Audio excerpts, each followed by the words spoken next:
بسم اللہ الرحمن الرحیم۔ السلام علیکم ورحمۃ اللہ وبرکاتہ۔ آج ہم ایک اور وظیفے کے ساتھ آپ کی خدمت میں حاضر ہیں۔ آج کا وظیفہ سورہ نساء پڑھنے کی برکت و فضیلت۔ دو لوگوں کے درمیان محبت یا صلح کے لیے روزانہ 7 بار پڑھیں۔ اگر میاں بیوی کے درمیان کوئی ناراضگی ہو جائے تو جو شخص ناراضگی کو دور کرنا چاہے وہ اس سورت کو 7 دن تک مسلسل پڑھے۔ میاں بیوی کے درمیان ہر قسم کی ناراضگی دور ہو جائے گی۔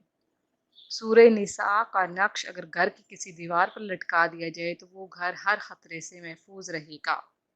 مزید وظائف کے لیے ہمارے چینل کو وزٹ کرنا مت بھولیے گا اور جاتے جاتے ہمارے چینل کو سبسکرائب کر دیجیے۔